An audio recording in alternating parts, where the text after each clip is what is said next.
Jassane Gueye. li coow li ba tey ci yéenekaay mooy tiis wa woon ci hôpital bu Louga ak paatuk soxna Astu ci bi muy mucc observateur xëy waxloo ci bu njëkk kenn ci agent hôpital yi ñi ko doon taxawu soxna si sàkku ñu muural ko turam ne seeni njiit yi leen di xasee nu ne jamono yi dañuy daw rekk seeni responsabilité waaye ñoom mësunoo yéene ñu ne benn malade ak paatu waxumala ak jigéen ni ñoom agent hôpital bi ba tey observateur ne bis bi tiis wi am daa fekkoon ñu débordé ki malade te ñoom seen ab lim doyul yombul woon ci ñoom ca ñu ne ba nuy ba soxna si ci laalam mu ngi woon ci jàmm ginnaaw si kay loonu gis ak mbetteel ne dafa rechuté soxna si ba tey di xamle ni malade bi Astu soxna jigéen wérul la woon bu ànd ak risque waaye mu mel ni waxam yooyee yayul kilifa yi ndax ci la Soleil jàng nañ fa ni directeur hôpital ba dàq nañu ko fa dib dogal bu jibee démb ci conseil des ministres ginnaaw bi nu jàngee rapport bi mission ba nu fa yebaloon ca Louga indil leen ca lañ fa jëlee directeur bi Amadou Gueye Diouf teg fa directeur beneen Mohamed Abdallahi Gueye président Macky Sall teg ci sàkku ci ministre bi ñu dénk wàllu wér-gu-yaram Abdoulaye Diouf Sarr ñu taxaw ba lépp luy gënal dalal geeg taxawu gi ci hôpital yi ci mbir mi nag yéenekaay bu an xamal ñu ne procureur bu Louga xamal ñu ne yoon moom dina jib ba mu mat sëkk libération mel ni ku njortoon li procureur Louga wax ndax yéenekaay bi nee na ci série arrestation ci lañu jëm maanaam ñu bari ñu yoon tee Vox Populi ne démb juróom-ñetti agent yi hôpital ba nag jëli woon nañu leen ngir ak déglu ginnaaw si lañ leen ba war leen a dégluwaat tey jile procureur Louga ci yéenekaay bi di ci wax ne yëf yi nañu ko clamé garaaw na garaawaay goo xamante ni bu nu ko yëree mu doon lu wér yoon dina jib ba mu mat sëkk ku ci yoon dëggal lañu lay toppee nag di coupable tribune moom la mu gis mooy la lay yot mooy kaso ak dàq gi ñeel directeur hôpital Amadou Saxi Mbaye yéenekaay bi di enquête jàppee mbir yi pexey nëpp-nëppal maanaam noyer le poisson ndax nag ñu ne dàq googee noonee la demee woon ca ba tiis way am ca Linguère ak liir ya fa faatu woon professeur Abdoul Kane cardiologue ba tey ak enquête yéenekaay moom la mu gis mooy ñàkk paj mi ci anam yi mu gënee ci wàllu karak gatanduy mbir bokk na ci liy waral tiis yi ci suñuy hôpital Guy Marius Sagna moom jàpp ne l'hôpital yu Sénégal ba mu yàqoo ba nëpp yàgg na hôpital Louga du moom rek nag moo wopp waaye magam fii ci Ndakaaru Le Dantec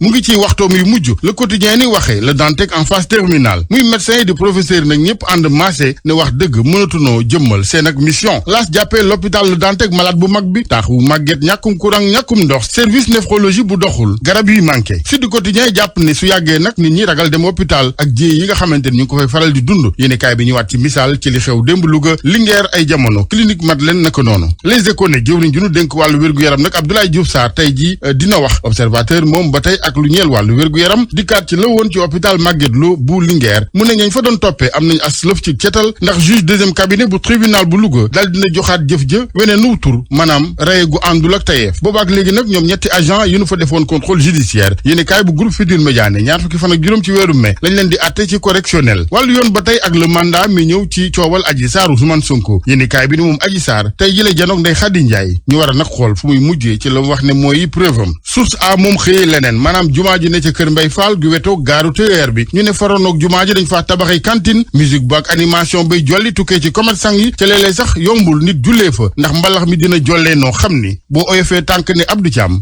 tàmbale wàllu football ci biti réew ak Ligue des champions lii di affiche yu demi-finale yi daal nañ leen xam gannaaw jogante yi nga xam te ne démb ñu ngi ko doon amal affiche nag ñu mu tëddee moo di Liverpool dana taseek Villarreal bu Espagne Liverpool bu Angleterre ànd ak Sadio Mané Villarreal bu Boulaye Dia geneen match yi tamit diggante Real Madrid lay dal di doon ak Manchester City boo amee seetlu di nga gis ni ñeenti équipe nga xam te ñoom ñooy yëngu ci wàllu demi-finale yooyu la ñoom ñeent ñëpp kon bokk ci ñaar ña ci Espagne ñu jógee ñeneen ñaar ña nga ca Angleterre niki démb nag Manchester City ak Liverpool ñoom ñoo mujj qualifié ci nga xam te ne moo di demi-finale Manchester City moom dafa dal di kon bokk wala bokk Liverpool moom dafa dal di match nul 3 partout digganteem ak ñi di waa Benfica Lisbonne kii di Firmino jot naa dugal ñaari but Sadio Mané ak ki nga xam moo di Mohamed Salah jot na ñoo dugg ci li nga xamante ni moo di ñaareelu période bi waaye daal jàppale ni biñ ko méngaleeg résultat bi nga xamante ni équipe bu Angleterre googu lañ Liverpool amoon na ko ca Portugal di ñetti bal ci benn ca match aller ba kon bokk loolu moo leen daal di kon bokk sauvé ñu daal di qualifié ci wàllu lii di demi-finale beneen équipe pour qualifier ci wàllu demi-finale moom moo di ñii di waa Manchester City nag moom démb dafa daal di dem fi nga xamante ni moo di ci Espagne daal di match nul ak ñi nga xamante ni ñoom ñoo di waa Atlético Madrid 0 partout la ñoo daal di def waaye ca match aller ba nag ñi nga xamante ñoo di waa Citizen yi seen dëkk dañoo daal di amoon ndam benn bal ci dara seen digg ak doomu Espagne yooyu la di Atlético Madrid kon boog gannaaw ba ñu limee li nga xamante ni daal moom moo di lii di demi-finale yi jàppale ni danañ ko daal di amal ñeenti fan incha allah ci weeru mai bi ñu dal di dëgmal bu loolu weesoo ñu dal di ñëw suñu réew waxtaane wàllu basketball ñu jagleel ko góor ñi di championnat bi ni ki démb Duc ci match retard bu doon dox ci diggantam ak ASC Thiès ca stade Marius Ndiaye waa Duc ñoom ñoo ca dal di am ndam du yaa sax 85-43 gannaaw bu mu jeexee nag ki nga xam ne moo leen tàggati parfait adjuvant am na ay kàddu yu mu yëkkati la mu bëgg nag moo di daal di conserver titre ndax ñoom di équipe championne en titre daal nañ ci profité yi tamit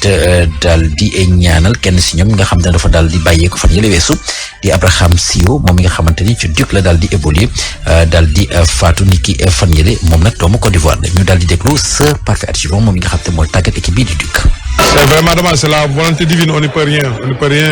métti na waaye yàlla bu dogalee kenn mënu ci dara ay moment la yoo xam ne moment yu métti la maa ngi profité ci occasion bi ngir delloo ko njukkal bu baax a baax di ñaan yàlla mu xare ko àjjana firdawsi match bi nag tey dañu joué ak équipe boo xam ne équipe bu jeune la waaye bu am expérience loolu tax moom mooy def différence bi juróom-ñaari match juróom-ñaari victoire waaw suñu xel dal na bu baax a baax waaye nag faw ñu def évaluation ngir xool ba xam défense bi concentration yi rebond yi ndax deuxième phase bi ngir dugg ci dina nekk beneen xeetu compétition équipe yi dinañ gën a dolli doole bu baax a baax résultat yi tamit bu fekkee bëgg nañ mu baax faw ñu soppi ñun tamit suñu xar kanam suñu objectif daal moom mooy fexe ba conserver suñu titre xam nañ ne du yomb waaye dinañ xeex ngir atteindre objectif boobu. toujours se battre par rapport à ça. ñu daal di wax ba tey ci wàllu basketball ak jigéen ñi ñoom itam dañoo daal di dabe ni ki démb di ISEG Sport moom moo daal di am ndam ci digganteem ak Dakar Université Club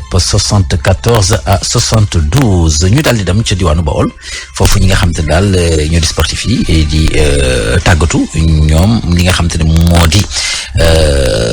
koor gi am na nag lu mu soppi si seeni jëfin. waaye teewul ba tey ñu ngay wéy di amal seen sport gannaaw bu ñu dogee loolu nag mu mel ni ki daal ki nga xam te moo di soxna Alimatu Sarr daal na dem doxantu fekk leen fi nga xamante ni daal fa la ñuy tàggatoo kër Cheikh moom la wax ñu daal di ko déglu ci yaatal. ci waxtu weeru koor bi ñu ëpp ci askan bi waxtu ya ñuy amalee seenu tàggat yaram daal di coppeeku fii ci kër Cheikh ca wetu lycée Mouhamadou Moustapha Mbacké jàkkaarloog gaaru Jurbel mu lëndëm lool waaye ay simili rek gannaaw ba ñu ndogoo ndaw yu bari jógee ci gox yu bari ngir rek di fi tàggatu seenub yaram.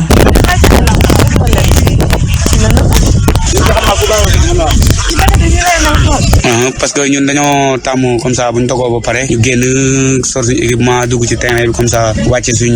xorom si ak xiif àndut ak coono ci kàddu waay ji ba tax na rek mu taamu waxtu wi ngir amal ci tàggat yaram. non man moom j'ai l'habitude de faire des entraînements mais koor gi nii ngoon gi ngay ëpp jot quoi boo ndogoo ba pare ci ngay ëpp temps pour entraîner dañ daan def 5 heures bi ñu takk daal dawi mais ak koor gi nii doo ko mën faaw nga xaar ba dog ba pare doo ko mën a ñëw si terrain yi daw quoi. muy yëngu ci wàllum athlète dëkk nag ca quartier Escale moom nag ngir gën a rek garder formam loolee tax muy amal tàggatu yaram gi. parce que boo toogee koor gi yëpp da nga entraîné boo demaatee sur le terrain da nga commencé à zéro moo tax ñu ñëw si suuf si nii si terrain bi pour xol bi nekk fi mu nekkoon waaw moo tax buñ dogoon ni rek ñu ñëw nii tàggat si yaram parce que sport moom boo ko déggee xale la njëkk a laaj. tàggat yaram gannaaw ba ñu ndoguwee doon lu baax si yaram ci kàddub ndaw yi ba tax na ñuy ñaax rek askan wi ci danger yi nga xamante ni moo am ci gannaaw lekk ba suur te doo tàggat sab yaram. même boo mënta daw sax nga dox wala nga waaxu ay waaxu yu dëgër. Diourbel Alimatu Sarr rajo Futurs Médias.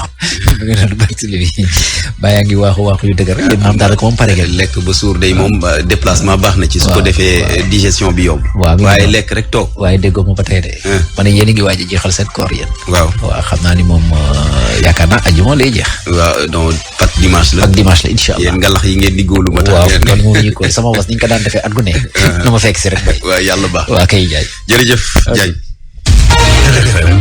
rajo askan wi. xibaaru aada yi ñu ànd ci Kana Rocha. maa ngi leen di nuyu mbokk yi ñu tàmbale ko tey ji itam ak xibaar bu tiis génnuk àdduna buur bu jigéen bu Sipo Fatou Mané guddik talaata jëm alarba la daal di ñàkk bakkanam mu newoon nag patrimoine culturel ci gis-gisu directeur bu centre d'interprétation culturelle bu Toubacouta Mayakor Diouf lay wuyoo ñu déglu seedeem ci micro Aminata Goudiaby. ma nekk vraiment emblème figure emblématique ak lu ñuy wax attrait touristique delta des Salom ñi fi doon ñëw yëpp touristes yi fi doon ñëw yëpp dañ fa doon jaar di ko ziyaare di ñaan mu leen di ñaanal donc mënoon na wax ne benn circuit incontournable la ci delta des Salom nit ku baax koo xam ne mu ngi doon incarner la teranga sénégalaise ñu ko xam ñëpp kenn mësul ñëw fekk mu mer ou bien di waxtaan ak moom mu kii moom dafa doon ree rek di kaf ak nit yi mag yi ak xale yi mu nekk loo xam ne quand même dina am impact ci tourisme bi parce que circuit Sipo daal vraiment ren bi dina fa manqué ñu profiter vraiment ci occasion pour ñaanal ko yàlla mu xaare ko aljana di jaale waa Toubacouta les autorités locales yi les autorités administratives les communautés locales di jaale vraiment la ñoom baatu et la reine Fatou Mané di rappeler que le village de Sipo aussi vraiment am na ñu jàmbaar ñoo xam ne ñu ngi ko doon jàppale ñan yëpp ñu ngi leen koy jaale. Fatou Mané jébbal nañ ko boromam ni ki démb alarba fukk ak ñetteeli édition festival international du film documentaire du Saint-Louis ñu ngi ci waxtaan yi siiwal nañ date yi dina am diggante fukki fan jàpp fukki fan ak ñeent ci weeru mai gi ñu dëgmal réalisateur bi di Joseph Gaye Ramaka moom mooy doon président du jury cinéaste bi di Laurence Gavron moom la ñu tànn nag comme invité d'honneur mbokk yi fii la ñu yem ci seen chronique culture di leen jaajëfal bu baax a baax ci déglu bi